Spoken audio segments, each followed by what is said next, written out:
Hello dear students, welcome to Motion online. और हम लोग डिस्कस कर रहे थे मानव प्रजनन, और मानव प्रजनन में हमने निषेचन तक की बात अपने पिछली क्लास में कर ली थी। निषेचन के बाद एक फीमेल के अंदर कैसे सगर्भता होती है, प्रेगनेंसी कैसे हो जाती है, उसके बारे में हमें आज सीखना है। हम लोगों ने बेटा पिछली क्लास में जब हम डिस्कस कर रहे थे भ्रूणीय परिवर्धन, तो वहां पे भ्रूण के बारे में पढ़ा था कि भ्रूण मारुला, ब्लास्टुला और गैस्ट्रुला स्टेज में आती है ना। हमने ब्लास्टोसिस्ट के फॉर्म में बोला था कि अंतररोपण हो जाता है। आज हम उस अंतररोपण की प्रक्रिया को पूर्ण करेंगे, कंप्लीट करेंगे, और अंतररोपण की प्रक्रिया को पूर्ण करके ये देखेंगे कि एक फीमेल, एक मादा के अंदर कैसे सगर्भता होती है और कैसे उसका बेबी पेट के अंदर डेवलप होता है। तो आओ बच्चों, सुनते हैं अंतररोपण की कहानी।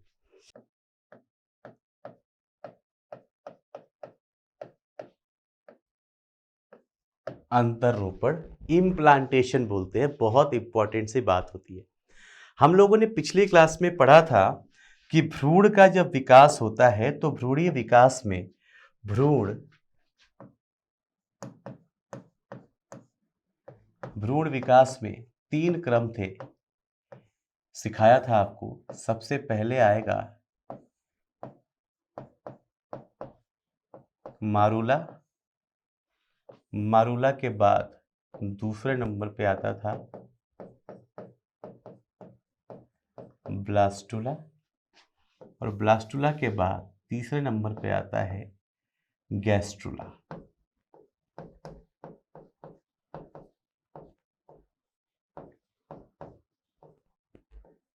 मारुला, ब्लास्टुला और गैस्ट्रुला, ये 3 स्टेज आती है।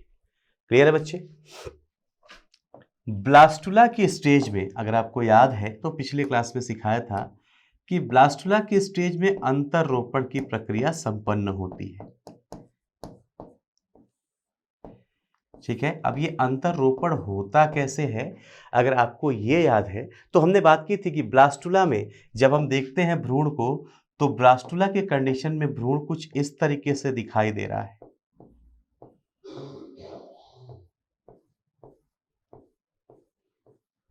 जहां पे भ्रूण के अंदर एक कैविटी दिख रही है, खाली जगह दिख रही है, और चारों तरफ कोशिकाओं का एक लेयर है, एक समूह है। अगर आपको याद है तो मैंने बताया था कि जो खाली जगह दिख रहा है, इस खाली जगह को हम बोलते हैं ब्लास्टोसील कैविटी। यस और नो? ब्लास्टोसील कैविटी, ब्लास्टोसील की गुहा। जो चारों तरफ कोशिकाओं की परत है, ये कोशिकाओं की परत कही जाती है कोरकपोश, और बीच में यहां पे जो कोशिकाएं हैं इन्हें हम बोलते हैं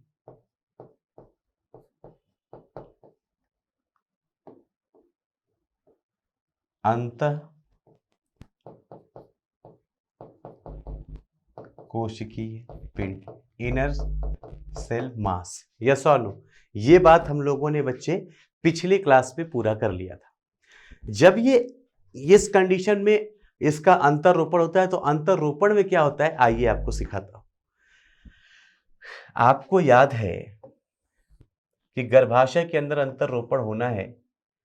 यहां से निषेचित अंड कोशिका, निषेचित अंड कोशिका, मैं 2n लिख रहा हूं, जाइगोट बना था, जहां पे 2 सेल, 4 सेल, 8 सेल ऐसे कोशिकाएं बनती बनती ये यहाँ पे आ जाती है। जब ये यहाँ पे आती है तो आपको पता है यहाँ पे अगर प्रजनन होना है, प्रजनन की क्रिया संपन्न करनी है, तो यहाँ पे थोड़ा और बड़ा बनाओ ताकि दिखा पाऊं। यहाँ पे जो मांस होगा, जो अंदर की पट्टी होगी एंडोमेट्रियम की, वो कैसी है? बहुत मोटी। कैसी होगी? बहुत मोटी। ये घूमते घूमते जब यहां आती है, ये मतलब भ्रूण, परिवर्तित भ्रूण जब यहां आता है और यहां आके ये पहुंचता है इस जगह पे, यहां पे। तो यहां पे आने के बाद आपको पता है बाहर की लेयर ऐसी है, जो लेयर क्या होगी? इसके साथ जुड़ेगी। यस और नो? और यहाँ पे है इनर सेल मास। तो आप साफ साफ देख पा रहे हैं कि कौन सा लेयर अंतररोपण में उपयोग में आ रहा है, कौन सी सतह अंतररोपण में आ रही है? तो ट्रोफोब्लास्ट की लेयर।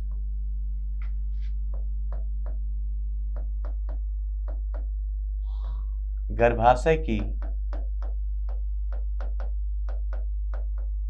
आंतरिक दीवार एंडोमेट्रियम से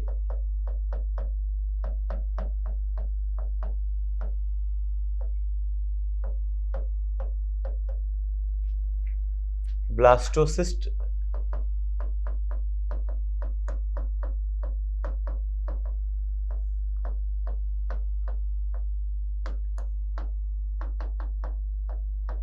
क्या करता है? ब्लास्टोसिस्ट इसके संपर्क में आता है। क्या होता है? ब्लास्टोसिस्ट इसके संपर्क में आता है। जैसे इसके संपर्क में आता है तो कोश पूरक कोशिकाएं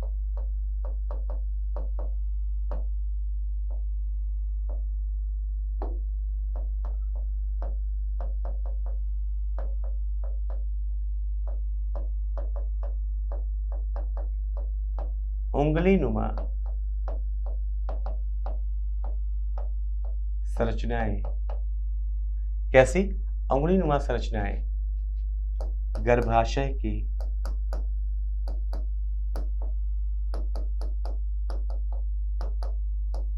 दीवार की तरफ बनाते हैं।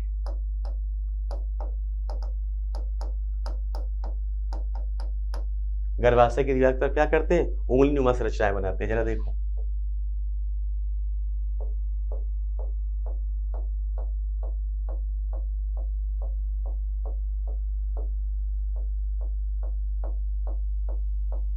यहां पे इनर सेल मास है और ये ट्रोफोब्लास्ट की लेयर्स है।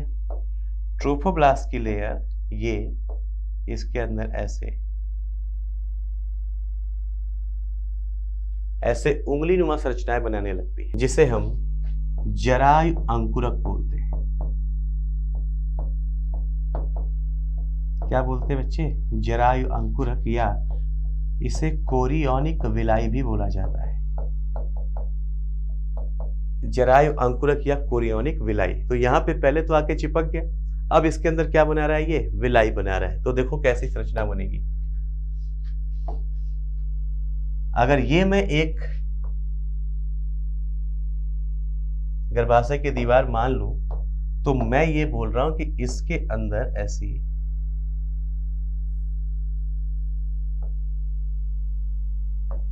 उंगली नुमा संरचना ये ट्रोफोब्लास्ट की लेयर बनाने लगी। क्लियर बच्चे? कौन बनाने लगा? ये ट्रोफोब्लास्ट की लेयर। और यहां पे अंतर सेल मास बनेगा। ध्यान से देखना, जरायु अंकुरण। और ये जरायु अंकुरण कहां हो रहा है? गर्भाशय की अंदर की दीवार में। अगर आपको याद है तो मैंने बताया था, गर्भाशय की अंदर की दीवार हाईली वेस्कुलर है। यहाँ पे बहुत सारी ब्लड सप्लाई है। यस और नो? और जैसे ही ये अंदर की दीवार में आता है, अंदर की दीवार में यहाँ पे ये हाईली वेस्कुलर है, ब्लड सप्लाई अधिक है, यहाँ पे रक्त स्रोत पर्याप्त मात्रा में है, ये यहाँ से पोषण लेने लगता है। क्या लगता है बच्चा? यहाँ से पोषण लेने लगता है। साथ ही जैसे जैसे ये यहाँ पे जाता है, अंडाशय या गर्भाशय की ये दीवार टूटती जाती है। यहाँ पे भी तोड़ा होगा, ये भी टूटी और ये भी टूटी, और टूट के ये जो दीवार यहाँ से निकली है, ये इसको ऊपर से यहाँ से आच्छादित करने के लिए, यहाँ से क्या कर लेती है? इसको आच्छादित करने लगती है, घेरने लगती है। धीरे धीरे धीरे धीरे तीसरे दिन लगभग ये यहाँ पे पहुंच जाता है, और यहाँ पे गर्भाशय की दीवार में इसका आंतराच्छादन भी हो जाता है।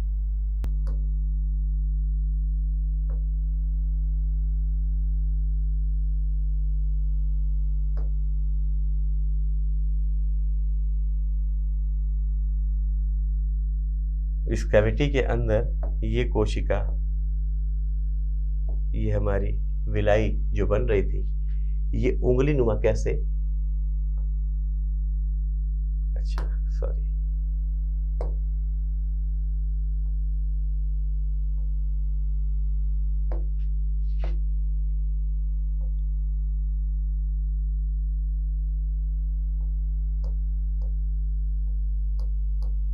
ये इनर सेल मास यहाँ पे,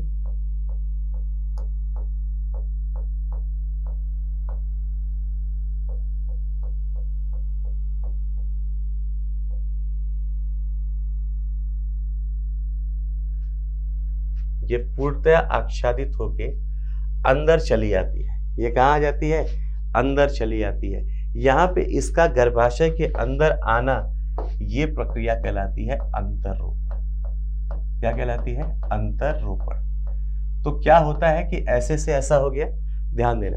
पहले ये इसके अंदर उंगली नुमा जरायुजु अंकुरक बनाता है और इसका जो जरायुजु अंकुरक है वो धीरे धीरे अंदर की तरफ धंसता जाता है और यहाँ पे जो रक्त स्रोत है, इस रक्त स्रोत से पोषण लेना शुरू करता है। यस और नो? पोषण लेते लेते यहाँ पे धीरे धीरे जब ये आगे जाता है तो प्रॉपर यहाँ पे दोनों का, जैसे आप देख रहे हो तो एक उंगली अगर इसकी आ रही है तो दूसरी उंगली, चलो एक स्पष्टीकरण के लिए, सॉरी, अगर यहाँ से एक उंगली इसकी आ रही है तो बीच में देखो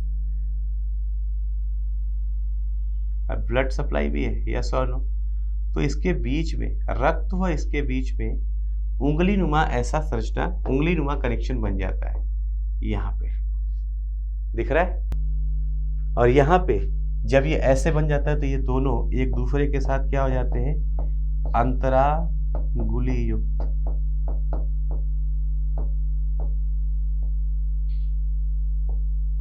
दोनों की ऐसा लगता है कि उंगलियां आपस में ऐसे उलझ गई हैं और ये इसके साथ जुड़ जाता है और ये जहां पे जुड़ता है यहीं पे इसी जगह पे अपरा या प्लेसेंटा बोला जाता है, ब्लड के साथ इस भ्रूण का पूरा कनेक्शन बन जाता है। क्या बन जाता है? इस भ्रूण का पूरा कनेक्शन बन जाता है। तो अभी ये जो कनेक्शन बनना शुरू हुआ है वो किस स्टेज में हुआ है? ये शुरू हुआ है ब्लास्टोसिस्ट के फेज में। ये ब्लास्टोसिस्ट आके यहाँ पे जुड़ रहा है। यस और नो? ब्लास्टोसिस्ट के फेज में शुरू हुआ है। ब्लास्टोसिस्ट आके यहाँ पे क्या हुआ? जुड़ गया, उंगली युक्त संरचना बन गई, प्लेसेंटा बन गया। ये जो संरचना आप देख रहे हैं, जब ये प्लेसेंटा क्या करता है? बहुत इंपॉर्टेंट रोल है प्लेसेंटा का। हम लोग टेंट है अपरा या प्लेसेंटा। ये प्लेसेंटा क्या करता है? ये अपरा क्या करता है? ये अपरा भ्रूण व मादा के बीच रक्त संबंध स्थापित करता है। क्या स्थापित करता है बच्चे? रक्त संबंध स्थापित करता है। पहली बात, इंपॉर्टेंट बात। यस और नो? भ्रूण के विकास के लिए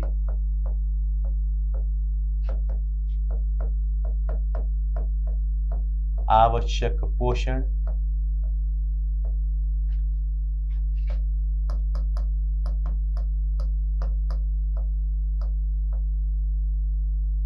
रक्त की सप्लाई, रक्त की सप्लाई नहीं, पूर्ति लिखेंगे ना हिंदी, रक्त की पूर्ति, ऑक्सीजन की पूर्ति,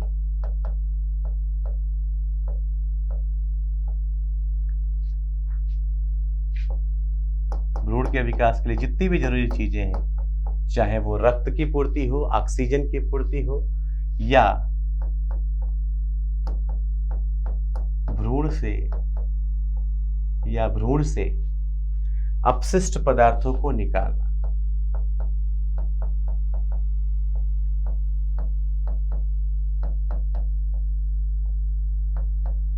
अपशिष्ट पदार्थों का विसर्जन,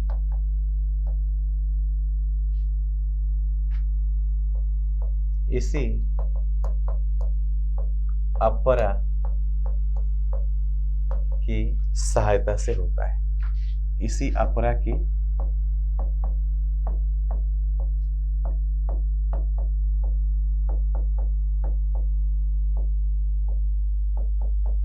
यही प्लेसेंटा क्या कर रही है?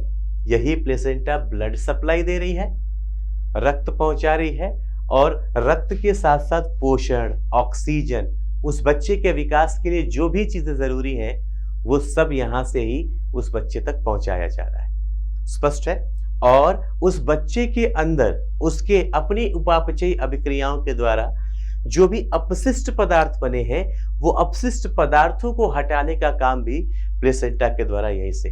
तो मदर और बेबी में, माँ और बच्चे में एक कनेक्शन बन गया है और उस कनेक्शन को ये मेंटेन करके जो अपरा है, ये दोनों के अंदर दो बच्चे का सीधा संबंध मादा के साथ कर रही है। और वहां से जब ये खाना पीना आने लगता है, पोषण आने लगता है, तो अब ये ब्लास्टोसिस्ट अपने अगले स्टेज पे जाती है जिसे हम गैस्ट्रुला स्टेज बोलते हैं। यस और नो? पोषण प्राप्त करके पोषण की पूर्ति से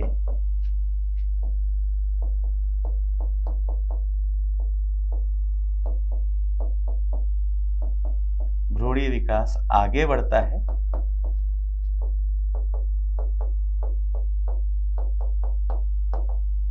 तथा मारुला ब्लास्टुला गैस्ट्रुला स्टेज में चला जाता है।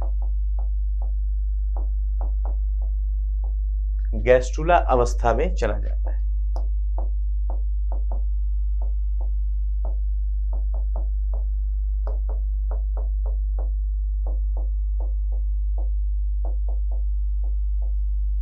कहां चला जाता है? ये गैस्ट्रुला की अवस्था। अब जरा देखिए गैस्ट्रुला में क्या हो रहा है, समझिएगा गैस्ट्रुला में क्या हो। ये जो प्लेसेंटल कनेक्शन बन गया है भ्रूण के साथ,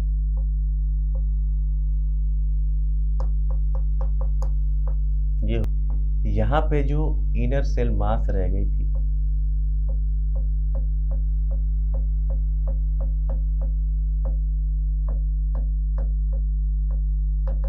अंतःकोशिकीय पिंड में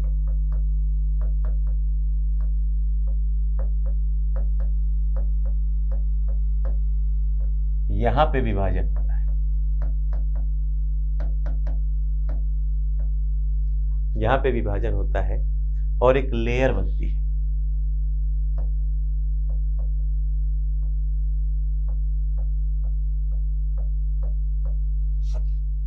एक लेयर का फॉर्मेशन होता है और इस लेयर्स ये लेयर धीरे धीरे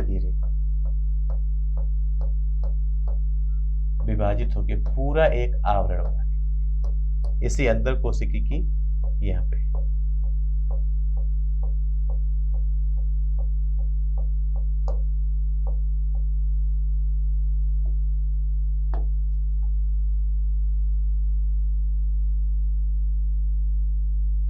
विभाजन से एक परतीय है ना, एक चीज बताना है आपको।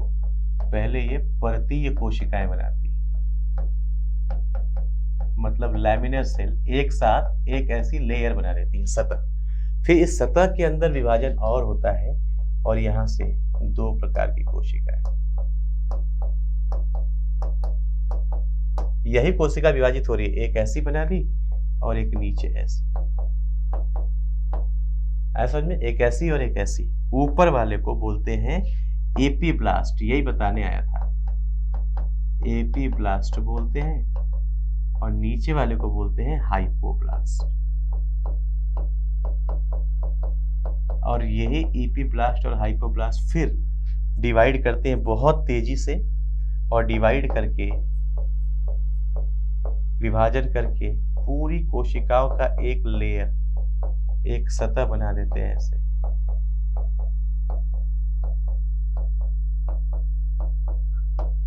ऐसे बना देते हैं, क्लियर हुआ? दूसरी सतह बना देते हैं ऐसे ही।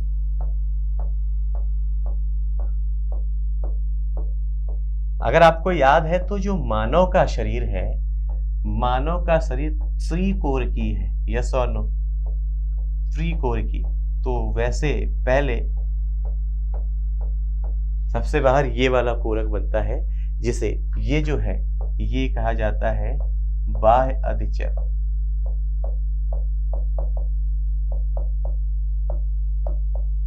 इसे बोलते हैं एपिडर्मिस। ये बाह्य अधिचर्म को जन्म देगा। ये जो अंदर वाला है इसे बोलते हैं अंत अधिचर्म।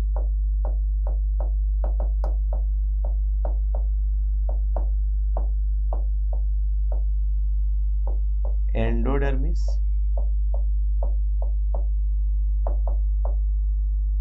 और दोनों के बीच में यहां पे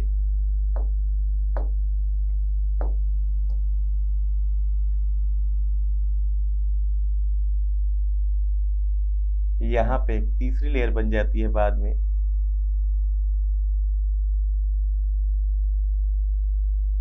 जिसे हम बोलते हैं मध्य अधचर्म।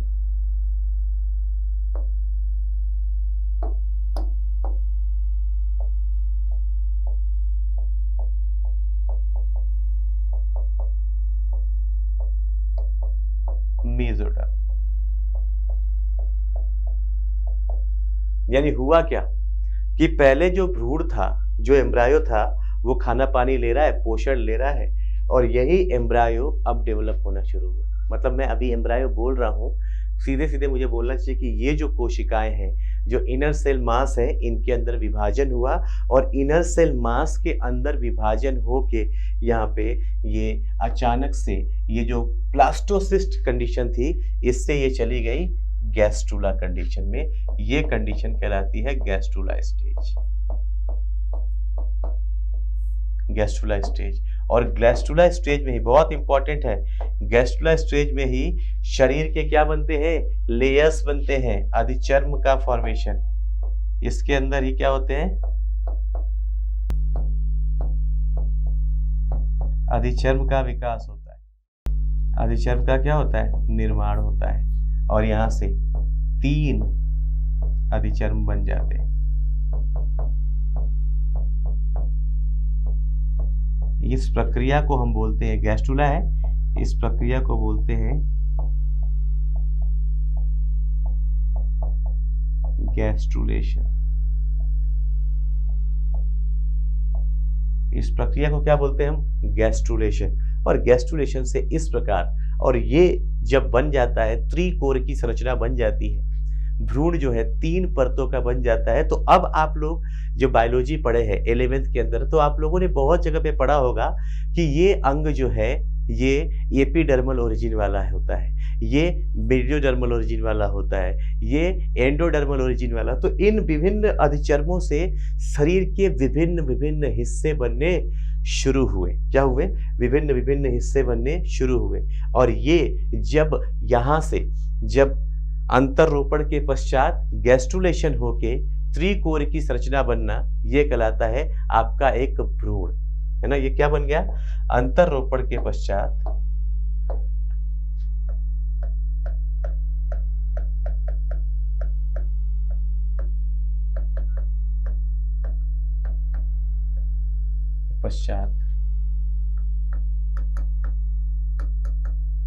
त्रिकोर की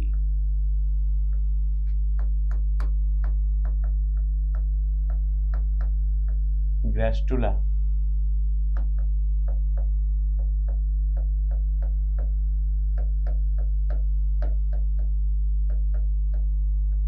अंतररोपण के पश्चात त्रिकोर की गैस्ट्रुला भ्रूण का विकास, जो त्रिकोर की गैस्ट्रुला भ्रूण बना है, गैस्ट्रुला भ्रूण का विकास होता है।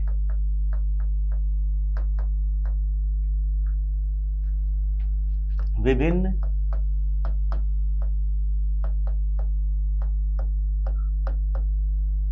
अधिचर्म सतहों से या विभिन्न अधिचर्म परतों से शरीर के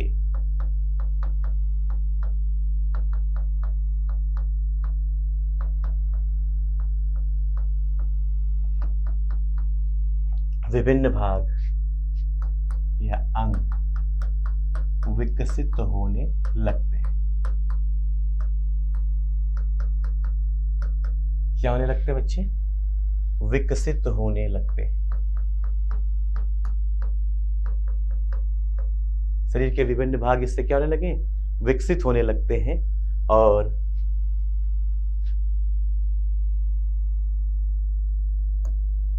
लगभग 9 महीने यानी 270 से 280 दिन तक यह भ्रूण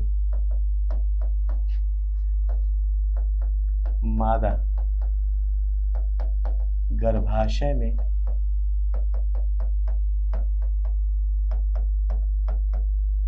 विकसित होता रहता है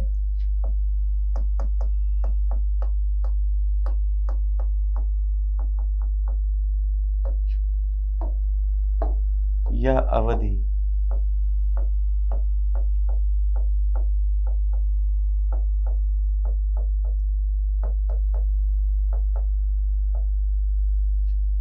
गर्भाधान की अवधि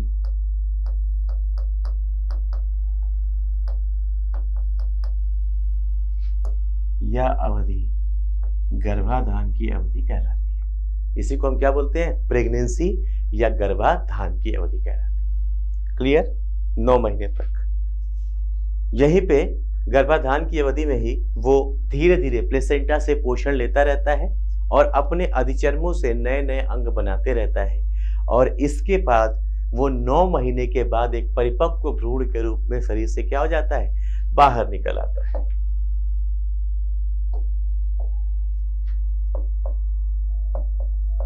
भ्रूण 9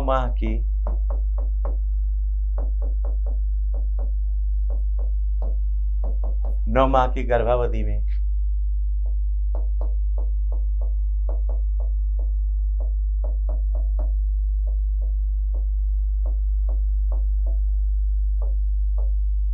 पोषण प्राप्त करता रहता है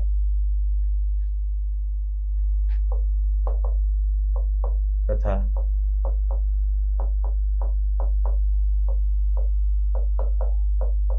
विकसित होता रहता है।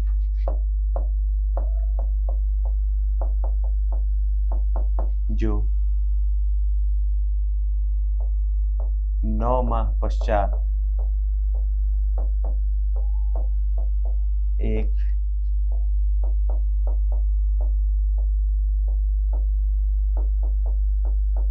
परिपक्व भ्रूण के रूप में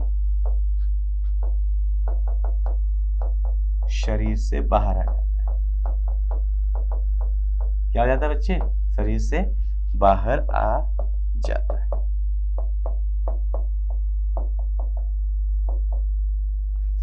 आपकी पुस्तक में इस 9 महीने में भ्रूण के अंदर होने वाले कुछ परिवर्तनों को लिखा गया है, तो एक बार जरा हम उनको भी पढ़ लेते हैं, अंतर्गर्भाशयी भ्रूणी परिवर्तन के बारे में। एक बार हम क्या पढ़ लेते हैं बच्चे? भ्रूण के अंदर होने वाले परिवर्तनों के बारे में पढ़ लेते हैं। अंतर्गर्भाशयी जो भ्रूणी परिवर्तन होते हैं उनके बारे में आपके पुस्तक में लिखी हुई हैं कुछ बातें, वो एक बार जरा हम लोग देख लेते हैं।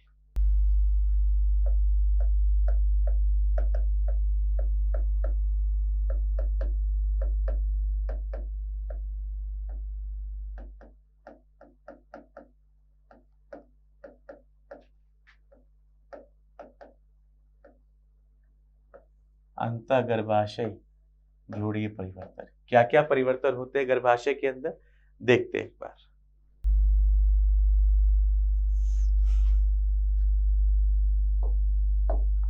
देखिए क्या होता है। पहला महीना मतलब 4 सप्ताह। 4 सप्ताह तक सबसे पहले बच्चे का क्या विकसित होता है? हृदय विकसित होता है। सबसे पहले क्या बनता है भैया? हृदय विकसित होता है। क्लियर? यहाँ पे में जो लिखा है पुस्तक के अंदर, डॉक्टर साहब जो है यही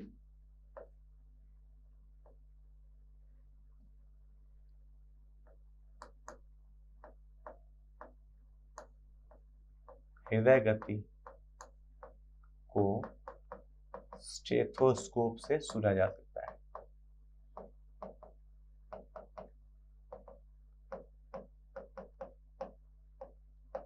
इसको क्या किया जा सकता है? स्टेथोस्कोप से सुना जा सकता है। तो सबसे पहले क्या विकसित हुआ? हार्ट विकसित हुआ पहले महीने के अंत तक। 1 महीने के प्रेगनेंसी में बच्चे के अंदर सबसे पहले दिल आता है। सबसे पहले दिल आता है, इसलिए सबसे कमजोर यही होता है। हर बात पे टूटता यही है। यस और नो बच्चे?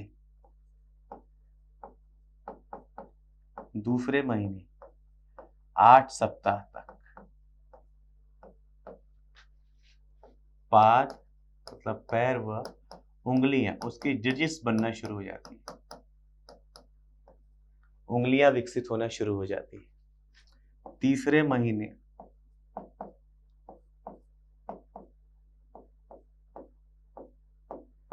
12 सप्ताह या प्रथम त्रैमासी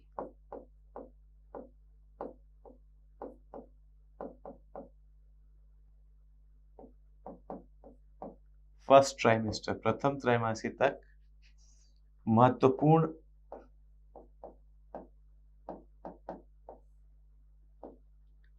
अंगतंत्र, उसके बॉडी के जो इंपॉर्टेंट बॉडी पार्ट है डिफरेंट डिफरेंट, वो सब महत्वपूर्ण अंगतंत्र, जननांग, महत्वपूर्ण अंगतंत्र जननांग आदि विकसित हो जाते हैं। हाथ पैर सब ये प्रॉपर बन जाता है। पाद, हाथ पूर्ण विकसित, पूर्णतया क्या हो जाते हैं, हाथ पैर विकसित हो जाते हैं। और बॉडी के जो भी और वाइटल ऑर्गन है जैसे किडनी, लीवर, ये सब क्या हो जाते हैं, बच्चे के विकसित हो जाते हैं 3 महीने तक। ठीक है, और सुनिए 5वां महीना, 5 महीने मतलब 20 सप्ताह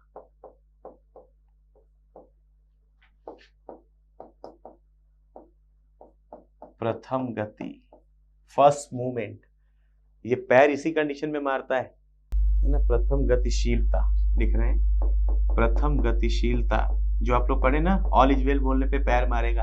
आप लोग ने देखा होगा 3 इडियट्स एक मूवी है जिसमें ऑल इज वेल बोलने पे पैर मारता है, वो 5वें महीने पे ही प्रथम गतिशीलता, प्रथम गतिशीलता व शरीर पर रोएं या बाल आ जाते हैं, छोटे छोटे बाल या रोए आ जाते हैं। ये कब, ये 5वें महीने में। 6ठे महीने में या आपकी पुस्तक में ये 6ठे महीने में लिखा है तो आप भी 6ठे महीने ही लिख लो, कोई बात नहीं। आपको जब क्वेश्चन तो यही से देना है ना। 6ठे महीने में मतलब 24 सप्ताह या द्वितीय त्रैमासी,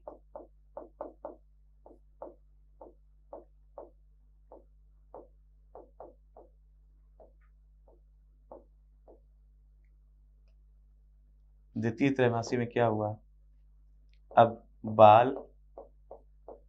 व रोएं, बाल व बरौनिया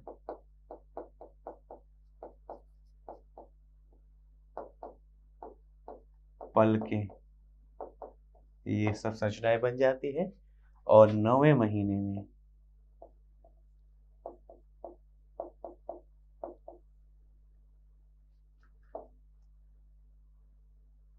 परिपक्व भ्रूण बन जाता है। 9वें महीने पर क्या हो जाता है, एक प्रॉपर परिपक्व भ्रूण बन जाता है, एक परिपक्व भ्रूण बन जाता है जो 9 महीने के बाद शरीर से बाहर आ जाता है। तो ये कुछ ऐसे परिवर्तन थे, ये कुछ ऐसे चेंजेस थे जो आपको यहाँ पे देखने थे कि कहाँ पे क्या क्या चीजें हो रही है। क्लियर है बच्चे? इनके बाद ये बच्चा क्या हो जाएगा, बाहर आ जाएगा, बाहर निकल आता है। स्पष्ट है यहां तक की कहानी? इसके बाद कुछ बातें और बतानी है, 1-2 ऐड करता हूं मैं, जरा देखिए।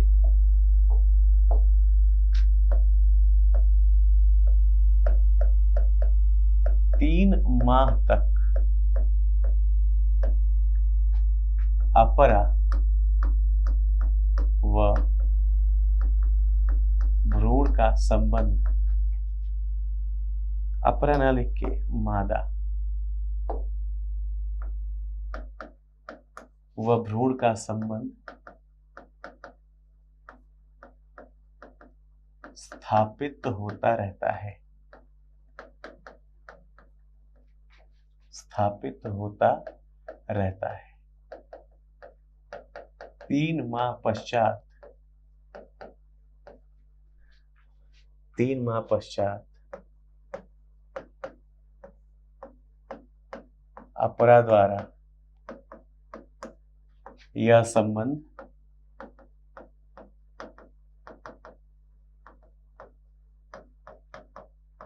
पूर्णतया स्थापित हो जाता है।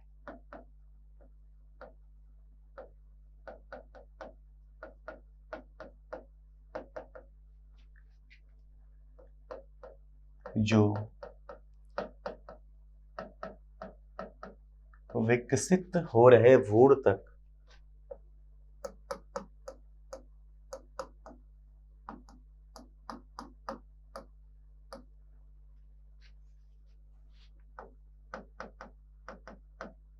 पोषण ऑक्सीजन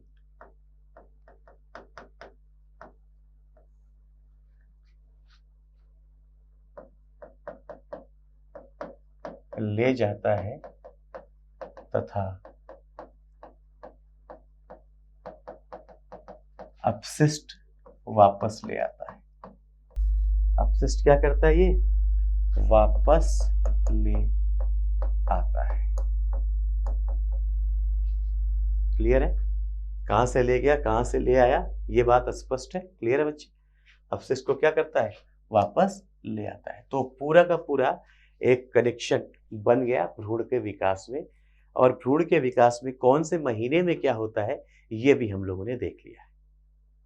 अब बच्चे, भ्रूण का विकास हो गया, बच्चा 9 महीने का हो गया, बाहर निकलना है। बाहर निकलने की प्रक्रिया, बच्चे के बाहर निकलना और उसके बाद उसका पहला पोषण। अगर आपको याद है तो मैंने आपको सिखाया था कि मादा के भीतर उसकी जो स्तन ग्रंथियां हैं, वो स्तन ग्रंथियां भी उसकी क्या है? सहायक अंग है। स्तन ग्रंथियां भी क्या है? उसकी सहायक अंग है। तो स्तन ग्रंथियों तक ये पोषण कैसे, स्तन ग्रंथियों से वो बच्चा पोषण लेता है, यस और नो? तो स्तन ग्रंथियों के अंदर दूध का निर्माण कैसे होता है? जब बच्चे को पैदा होते ही दूध मिल जाता है। और यहाँ पे ये जो प्रेगनेंसी है, इस प्रेगनेंसी को कैसे मेंटेन किया जाता है? बिकॉज बहुत से आप लोगों ने सुना होगा कि यार इनके यहाँ बच्चा गिर गया, वो प्रेग्नेंट थी, उनका बच्चा रुकता ही नहीं है, ठहरता ही नहीं है। तो हमने यहाँ पे तो एक सामान्य बात कर ली, लेकिन यहाँ पे कुछ ऐसी छोटी छोटी बातें और करनी है जो आपको ये बताएंगे कि ये प्रेगनेंसी रुकती कैसे है, तो वो मेन प्रेगनेंसी को मेंटेन कैसे किया जाता है। तो आपको बता दूं कि यहाँ पे जो प्लेसेंटा है, हमने प्लेसेंटा के बारे में बात की, प्लेसेंटा के बारे में एक चीज और लिख दे रहा हूं जिसका डिटेल हम अगले क्लास में करेंगे। प्लेसेंटा या अपरा जो है वो अंतःस्रावी ग्रंथि के जैसे भी काम करती है। कैसे काम करती है?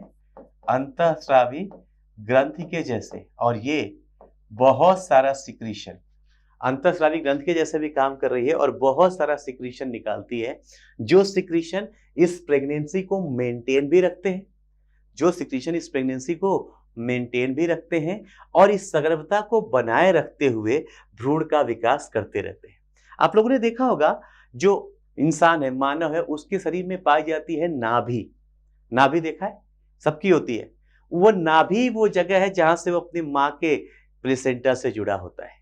और कभी गाय भैंस कुछ बच्चे ऐसे पैदा होते हुए देखा होगा आपने, बकरी के बच्चे, गाय के, तो उनके भी देखा कि नाभि से एक नड़ी निकली होती है, एक पाइप निकली होती है। वही वो नड़ी है जो माता के प्लेसेंटा से जुड़ी होती है। अरे समझे? प्लेसेंटा से जुड़ी होती है। मादा प्लेसेंटा, जैसे मानव प्लेसेंटा जो होता है वो ऐसा होता है कि जब बच्चा पैदा होता है तो वो प्लेसेंटा को तोड़ के अपने साथ साथ बाहर लेके चला आता है। क्या हो जाता है? बाहर लेके चला आता है। ये क्षयकारी अपरा होता है, ये टूट जाता है, निकल आता है वहां से। क्लियर है बच्चे? तो प्लेसेंटा की वैरायटी वगैरह आपको नहीं पढ़नी, आपको बस समझना था कि कैसे बेबी का डेवलपमेंट हो रहा है।